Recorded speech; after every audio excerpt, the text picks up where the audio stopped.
Parmenas Radio presenta Biblioteca Jurídica con el Dr. Miguel Ángel Ortiz. Buenos días, señoras y señores. Sean ustedes bienvenidos a Desde la Biblioteca de Miguel Ángel Ortiz Cabrera. Estamos en parmenasradio.org. Tal como se los he informado en días pasados, también ya nos pueden hacer el favor de vernos en YouTube a partir de hace alrededor de un mes, donde don Agustín nos hace el favor de subir el programa, la emisión, tanto a YouTube como lo pueden seguir viendo aquí en Parmenas, como se ha hecho desde hace 5 años. Si esto es así, fíjense que tengo para el día de hoy un sinnúmero de puntos que quisiera tratar, a ver si nos da tiempo en la medida de lo posible. Bueno, empecemos. El primero, Trump trabajó para una oligarquía. 2, aranceles en reciprocidad. 3, proteger la soberanía digital, satelital, cibernética, energética y electoral. 4, desarrollo pymes. 5, daño moral o daño punitivo. 6, Menchito, cadena perpetua. 7, fantasma de Camarena. Y vamos a empezar. Fíjense que por las investigaciones que he estado haciendo y consultando a algunos amigos que son expertos en la materia, me han dado una información que yo no había, más bien unas reflexiones en las que yo no había entendido y me hicieron favor de explicármelas. Y es la primera. El pueblo los ciudadanos norteamericanos votaron por un delincuente.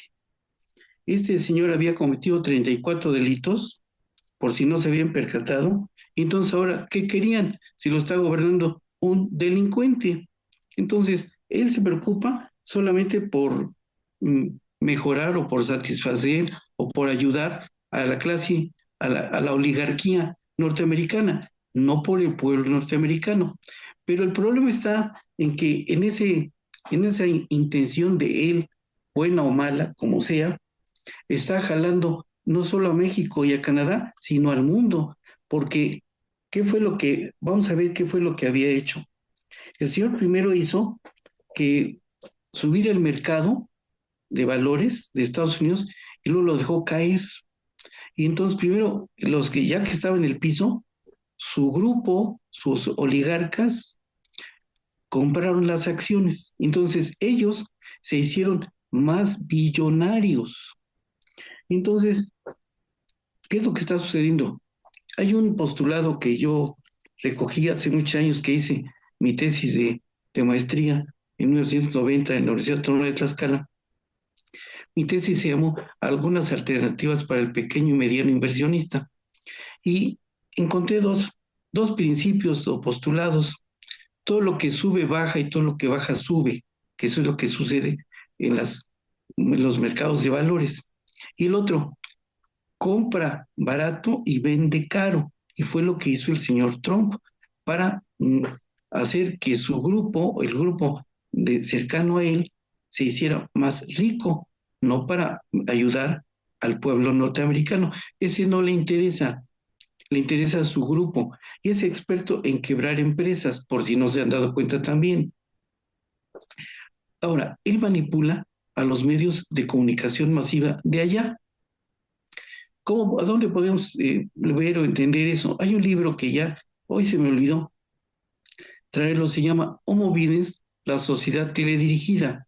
Es de Giovanni Sartori, que era un politólogo extraordinario, de origen italiano, pero que daba clases en la Universidad de Columbia, que vino en alguna ocasión a México. Lo entrevistó Sarmiento, una entrevista ya muy noche, pero la alcancé a ver, muy buena. Y yo creo que ha sido el mejor de los últimos 20 años, yo creo que ha sido el mejor politólogo. Y él es el autor de muchos libros sobre democracia, sobre de Homo Videns, la sociedad dirigida. Y eso fue lo que estuvo haciendo, lo que está haciendo el señor Trump, aunque nos duela y nos está arrastrando en ello. Y bueno, si esto es así, de acuerdo al comentario de mis fuentes, que son economistas de primer nivel, ¿qué es lo que va a acontecer sin que sean ellos agoreros ni yo tampoco? Pues no le va a quedar otra a la presidenta mexicana que establecer unos aranceles en reciprocidad. ¿Qué es lo que está tratando de hacer el señor Trump? Pues muy sencillo. En unión del señor Elon Musk, pretenden manipular la soberanía satelital, cibernética, energética, electoral y digital. Este concepto de la soberanía lo podemos comprender perfectamente bien con dos libros que aquí tengo más, pero con esto yo creo que es suficiente. Este de Hermann Heller, así que se llama La soberanía, que está muy bueno.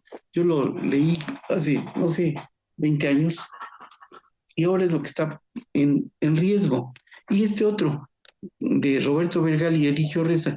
Yo tuve el honor de conocer a Roberto Vergali, me parece que ya falleció, porque en alguna ocasión, en alguna época, la Universidad Autónoma de Tlaxcala había hecho convenio con la Universidad de Barcelona y él era el contacto, el director de ese convenio. Entonces él vino a México, a la Universidad de Tlaxcala, y ahí tuve oportunidad de conocerlo en las conferencias que él dio acá.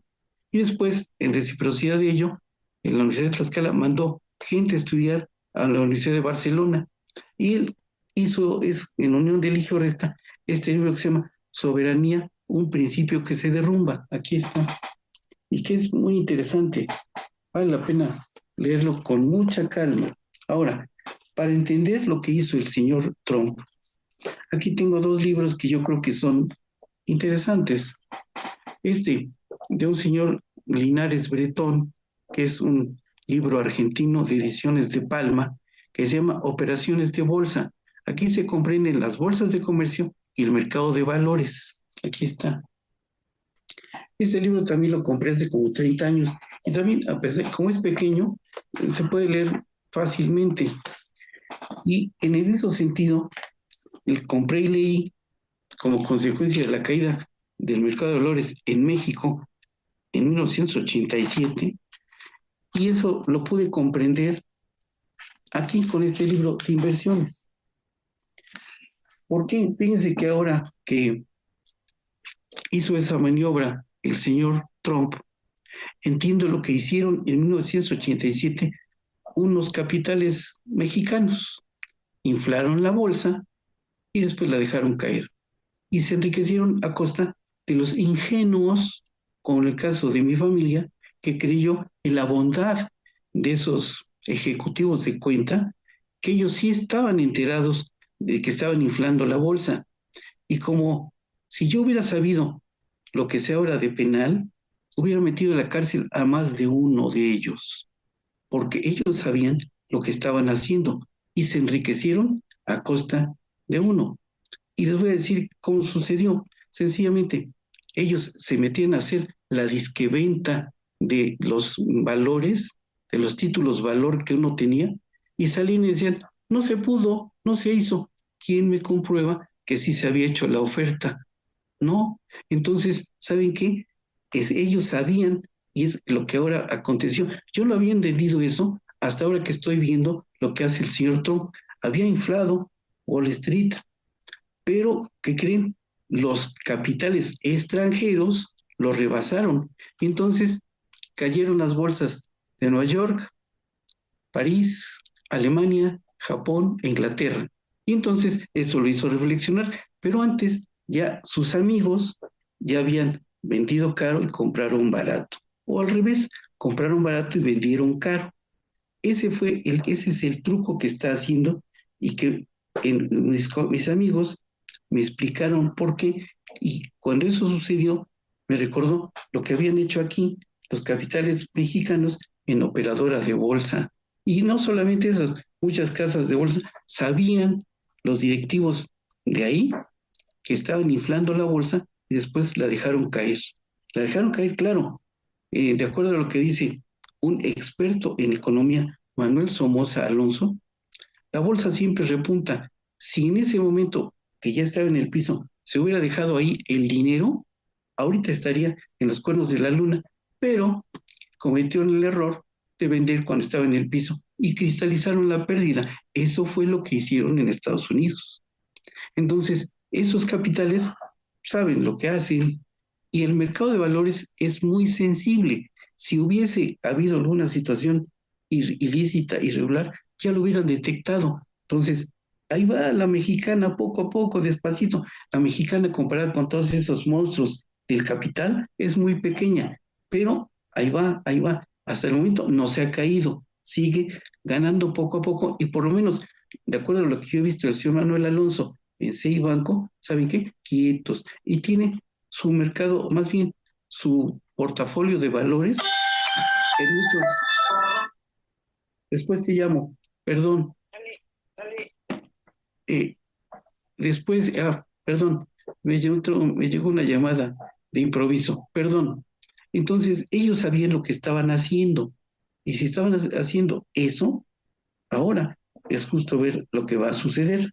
Ahora, el señor Trump, en unión del señor Musk, Elon Musk, pretenden manipular esa soberanía y quieren captar o capturar la soberanía mundial, digital, satelital, energética, cibernética, electoral, y eso es ilícito, además de ilegal. ¿Por medio de quiénes? De la ultraderecha que está repartida en el mundo. Hay que entender que ellos están para eso, no para ayudar al pueblo. Bueno, el siguiente punto que quería comentarles es que en el concepto de mis amigos economistas, lo que se tiene que fortalecer ahora son las pymes, porque el 70% de la economía mexicana radica en esas empresas, que son pequeñas y medianas empresas, y hacer que la informalidad pase a formar parte de la formalidad con una razón muy justificada, que empiecen a contribuir con el pago de los impuestos en términos del 31, fracción cuarta constitucional. Bueno, el siguiente punto que quería comentarles es que la primera sala de la Suprema Corte de Justicia de la Nación declaró inconstitucional el artículo 1995 del Código Civil de Puebla, que limitaba la indemnización del daño moral a un máximo de 1,000 días de salario mínimo. Y ahora, con eso podemos entender el daño moral y el daño punitivo. El daño moral está aquí contemplado en el artículo que les menciono, 1195, que dice: la indemnización por daño moral es independiente de la económica. Se decretará, aun cuando ésta no exista, siempre que se cause aquel daño y no excederá el equivalente de la cantidad de 1,000 veces el salario diario de la unidad de medida y actualización. Y para eso, fíjense que tenía 3 libros, pero nada más les voy a enseñar uno para que vean en dónde me fundé para entender eso. El libro del señor Arturo Altamirano González, que vino en alguna ocasión a dar una conferencia aquí a la Casa de Justicia de Puebla, y ahí compré el libro y me lo dedicó. El libro se llama Manual de Reclamación y Pago de la Reparación del Daño en México. Ahora, ya hace algún tiempo les expliqué a ustedes, o traté de hacerlo por lo menos, la diferencia entre el daño moral y el daño punitivo. Bueno, hay un daño moral y hay una ley patrimonial federal, pero también hay una ley patrimonial del Estado. Pero independientemente de eso, les comento a ustedes lo que había acontecido en Quintana Roo y en Acapulco. Recuerdo lo de Quintana Roo. Había un lugar muy famoso, por cierto, no recuerdo el nombre. Bueno, lo que sucedió fue que ahí había un río artificial. Se metió un niño ahí a nadar, lo succionó las bombas de ese río artificial y falleció. Lograron sacarlo todavía con vida. El papá, que era médico, intentó darle respiración artificial, pero no lo logró y falleció finalmente el niño. Ese centro vacacional tenía la obligación, tenía la calidad de garante y por tanto tenía la obligación de vigilar el buen funcionamiento de todas las instalaciones. Como no lo hizo, ahí está el daño punitivo. Y entonces, no sé el resultado final, pero con eso se estaba condenando, por lo menos esto intentaban el papá y la familia, de que les hicieran una indemnización que era sumamente cuantiosa. Lo mismo pasó en Acapulco. Una familia llegaron de vacaciones al hotel, y el niño ya estaba oscureciendo, la alberca estaba iluminada, uno de los niños de la familia, y se le ocurrió meterse a nadar. Pero como el agua es conductora de la energía eléctrica, resulta que no estaba debidamente aislado la iluminación, y entonces a la hora de meterse a nadar, el niño se electrocutó. El hotel tenía la calidad de garante. La calidad de garante implica que se tiene que vigilar que no exista un resultado lesivo. Por no haberlo hecho así, eran responsables la persona moral, la dueña del hotel o la administradora de esos daños punitivos, y también había sido demandada por una cantidad impresionante. Ya no supe el resultado porque ese asunto me lo comentaron en clase unos alumnos y uno de ellos estaba intentando de que le dieran el asunto. Ya no supe el resultado. Le voy a preguntar uno de estos días para ver si finalmente le dieron el asunto o cuál fue el resultado final. Pero ese es el daño punitivo y supera el daño moral, porque no solamente son los 1000 días que decía aquí el Código Civil de Puebla, sino era una cantidad estratosférica para acabar pronto. Bueno, también quería comentarles, perdón, se condenó a cadena perpetua al Menchito, uno de los líderes de el cártel Jalisco, una generación me parece, por los delitos que fueron narcotráfico, homicidio, secuestro, fue condenado a cadena perpetua más 30 años. Bueno, por esa razón son recomendables estos libros que me parece que son necesarios para comprender cómo evoluciona el derecho norteamericano. El primero, Elementos del sistema jurídico anglosajón, de Eugenio Ursúa Cook. Dice que este libro lo tengo en copia porque en alguna ocasión se lo facilité a un amigo que ya se nos adelantó en el viaje sin retorno, pero que nunca me lo devolvió. No voy a decir el nombre porque sería lastimar su memoria, pero él se quedó con el libro y parece ser que se lo heredó a un hijo de él que también es abogado. Entonces, pero este libro es muy bueno, está agotadísimo. Y yo lo conseguí porque un amigo que iba a Tlaxcala, que vendía libros, me hizo favor de conseguir esta copia del Instituto de Investigaciones Jurídicas de la UNAM, que fue una donación que hizo el doctor Rolando Tamayo Salmona de este libro.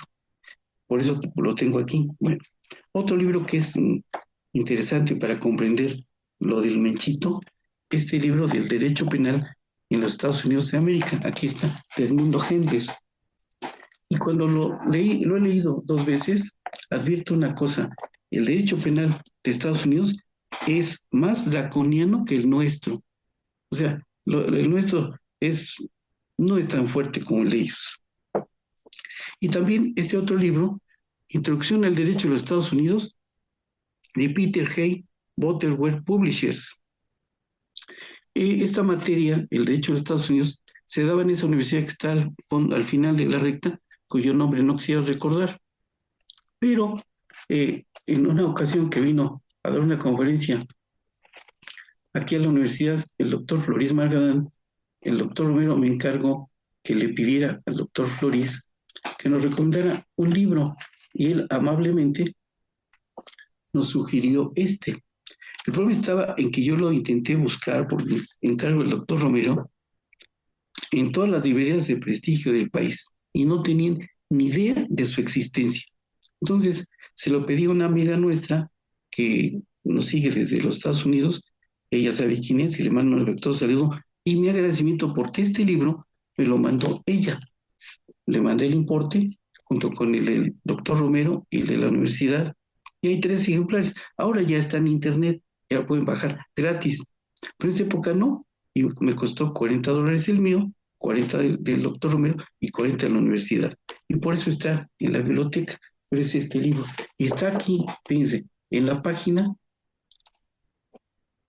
189, Derecho Penal y su procedimiento. ¿De quién? ¿De dónde? De Estados Unidos de Norteamérica. Aquí está. Y eso fue lo que aconteció con el Menchito famoso. Bueno, pero sigamos. Fíjense que me quedé con la idea del Kiki Camarena la semana pasada, porque vi algunos comentarios de algunos agentes de la DEA Héctor Berreyes, Mike Vigil, el propio autor del libro que les mostré, Jesús Esquivel. Y entonces me di la tarea de buscar qué otra cosa tenía. Y me encontré este fabuloso en donde Jorge Fernández Menéndez, cuando eso pasó, hizo una recopilación exacta, hace una narrativa excelente. Está en la página 19 de este libro. Aquí está. Y bueno, aquí comenta el señor Fernández Menéndez cómo esto tiene su... Él fue rastreando e investigando y poniendo en blanco y negro todo lo que había pasado con el señor Camarena. Tuvo vinculación con la muerte del periodista Manuel Buendía, que también fue sacrificado por haber averiguado cosas que según ellos no debía hacer. Está en el libro. Hay otro libro que tengo de Manuel Buendía. A ver si se los traigo en otra sesión. Y entonces está perfectamente bien explicado lo que sucedió con el señor Kiki Camarena. Yo les sugiero que ven la forma de buscar este libro. Insisto, los muestro. Narcotráfico y poder. Aquí está. No sé si ya les había mostrado la página, pero está muy bueno. Léanlo. Es altamente recomendable. Si esto es así, ya no quiero quitarles más su tiempo. Les agradezco infinitamente su presencia, el favor de su atención y quedamos pendientes para ver qué encontramos para la próxima sesión que sea de interés para el gran público que nos hace favor de seguirnos semana a semana. Y una súplica adicional, si tienen la bondad de poner like o me gusta, de tal manera que don Agustín de cuantificar el nombre de las personas que nos siguen cada semana. Y otro comentario adicional. Fíjense que entre las personas que ya nos hacen favor de seguirnos, le mando un saludo a mi amigo, el licenciado José Ramírez, porque sorpresivamente el domingo, ¿a dónde creen que nos vieron? Y eso va para todos, porque con eso se cristaliza lo que es la filosofía de Parmenas, la voz de la cultura del sur. ¿Por qué? Porque es para todos los niveles, no solamente para amigos, abogados, maestros, no, para todos. Te voy a decir dónde lo vi. Nos hace favor seguirnos, cosa que les agradezco, en el Mercado Zapata. Y ahí está, no les digo el nombre del negocio porque sería, me vayan a querer cobrar regalías, pero ahí nos ven también. Muchas gracias, buenos días, buenas tardes, buen provecho, hasta la próxima. Radio presentó Biblioteca Jurídica con el doctor Miguel Ángel Ortiz.